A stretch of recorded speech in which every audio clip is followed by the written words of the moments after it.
দর্শক মণ্ডলীকে জানাই আমার আন্তরিক অভিনন্দন ও শুভেচ্ছা। তো আমি এখন একটি আবৃত্তি পাঠ করব সুনীল গঙ্গোপাধ্যায় রচিত না পাঠানো উচিত। মা, তুমি কেমন আছো?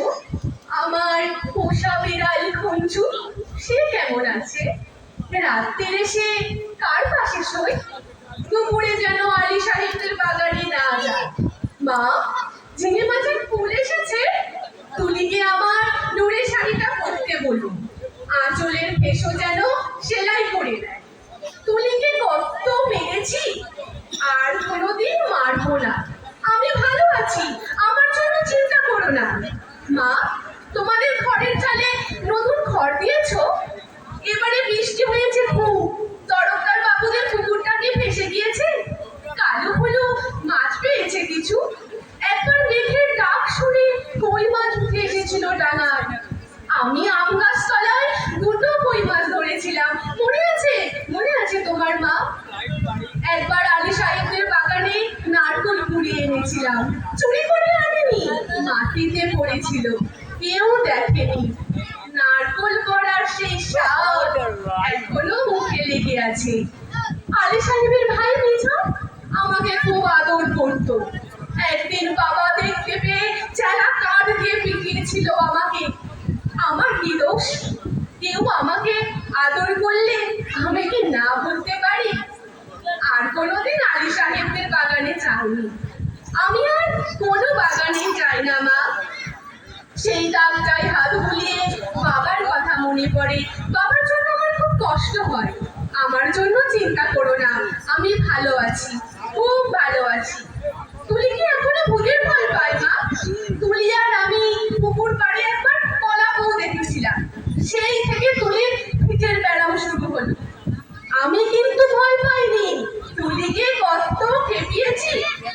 আমার আবার মাঝরাত্রে সেই কলা বউ দেখতে ইচ্ছে করে। হ্যাঁ, ভালো কথা। দাদা কোনো কাজ পেয়েছে? নকুল বাবু যে বলেছিল বহরমপুরে নিয়ে যাবে। দাদাকে বলো আমি আর বড় রাগ করিনি। রাগ খুশি রাখলে মানুষের বড় কষ্ট। আমার শরীরে আর এক ফোঁটাও রাগ নেই মা। আমি আর একটুও কাঁদি না। মা, আমি রোজ দোকানের খাবার খাই, হোটেল থেকে খাবার আসে, আলু পটলের তরকারিও খাই, মাংস মুখে দিই। কালো হলুর কথা মনে পড়ে। তোমাদের গ্রামে তো পটল পাওয়া যায় না। পুকুর পাড় থেকে আমি আর তুলি তুলে আনতাম কলমি শাক। কি শাক, কি শাক! বিনে পয়সায় সেই শাক খাওয়া আমার ভাগ্যে আর জুটবে না। জোর হাওয়া দিলে তাল গাছের পাতা সরসর করে, ঠিক বৃষ্টির মতো শব্দ হয়। এই ভাদ্র মাসে তাল পাকে, টিপ টিপ করে তাল পড়ে। কালো তালের বড়া খুব ভালোবাসে। তেলের খুব দাম জানি, কিন্তু ওকে একদিন বানিয়ে দিও। আমাকে বিক্রি করে ৬,০০০ টাকা পেয়েছিলেন, তা দিয়ে একটা গরু কেনা হয়েছে। তো আমার মতো মেয়ের চেয়ে গরু অনেক ভালো। গরু দুধ দেয়, সেই দুধ বিক্রি করে, গরুর দুধ বিক্রি করে সংসারে সুসার হয়। আমার মতো মেয়ে থাকলে সংসারের কত জ্বালা। মেয়েকে খাওয়া উড়ে, পড়া উড়ে, পড়ার জন্য শাড়ি দাউড়ে, বিয়ের জোগাড় কররে, হাবলু শ্রীধর মিজানদের থাবা থেকে রক্ষা কররে। জানি জানি, তাই তো আমি তোমাদের ওপর কোনো রাগ করিনি। আমি তো ভালোই আছি, খেয়ে পড়ে আছি। তোমরা ওই টাকা বাড়ি ঘর সারিয়ে নিও ঠিকঠাক। কালো হলুকে স্কুলে পাঠিও, তুলিকে রোজের ডাক্তারের ওষুধ খাইও। তুমি একটা শাড়ি কিনো আর বাবার জন্য দুটো। দাদার একটা ঘড়ির শখ, তাকে ও টাকায় ফুলবে। আমি কিছু টাকা জমিয়েছি, সোনার দুল গড়িয়েছি। একদিন কি হলো জানো মা? আকাশে খুব মেঘ জমেছিল, দিনের বেলায় ঘুরঘুরতি অন্ধকার। খুব মনে হলো একবার গ্রামটা দেখে আসি। চুপি চুপি বেরিয়ে চলে আসলাম স্টেশনে। রথতলার পরে আসতে না আসতেই কারা যেন চেঁচিয়ে উঠল, কে যাও, কে যাও! হাবলু শ্রীধর দেখি না দাদার সঙ্গে বসে তাস খেলছে।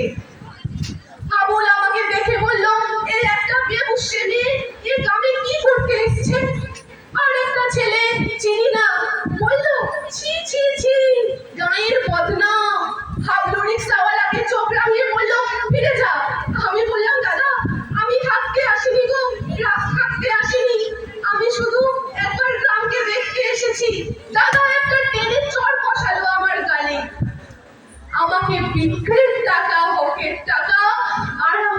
রোজগারের টাকা, নোংরা টাকা। দাদা সেই পাপের টাকা ছোবে না, ছিনিয়ে নিল শ্রীধর। আমাকে ওরা দূর দূর করে তাড়িয়ে দিল। দাদা তো ঠিকই করেছে, আমি তো দাদার বোন নই, তোমার মেয়ে নই, তোমার দিদি নই। আমার টাকা নিলে তোমাদের সংসারে অকল্যাণ হবে। না না, আমি চাই তোমরা সবাই ভালো থাকো, গরুটা ভালো থাকুক, তাল গাছ দুটো ভালো থাকুক, পুকুরে মাছ হোক, খেতে ধান হোক, ঝিঙে মাছের ফুল ফুটুক। আর কোনোদিন ওই গ্রাম অপবিত্র করতে যাব না। আমি খাট বিছানায় শুই, নীল রঙের মশারি, দোরগোড়ায় পাপোশ আছে, দেওয়ালে মা দুর্গার ছবি, আলমারি ভর্তি কাঁচের গেলাস, বন বন করে পাখা ভরে সাবান মেখে রোজ চান করি। এখানকার কুকুরগুলো রাত্রিরে বড় ঘেউ ঘেউ করে। তাহলেই বুঝছো কেমন আরামে আছি আমি। আমি আর তোমার মেয়ে নই, তবু তুমি আমার মা। তোমার আরো ছেলে মেয়ে আছে, কিন্তু আমি আর মা পাবো কোথায়? তাই তো তোমায় চিঠি লিখছি মা, তোমার কাছে খুব একটা অনুরোধ আছে। তুমি একটু যত্ন করো, ও বেচারি বড় দুর্বল। যতই অভাব হোক তবু তুমি বাবাকে একটু বুঝিয়ে বলো, যতবারই হোক ওর একটা বিয়ে দিও, নিজস্ব সংসার হোক, নিজস্ব মনের মানুষ। আর যদি কোনো রকমই ওর বিয়ে দিতে না পারো, তাহলে ওকে বলো গলায় দড়ি দিয়ে মরতে। তাহলেও বেঁচে যাবে মা, তাহলেও বেঁচে যাবে।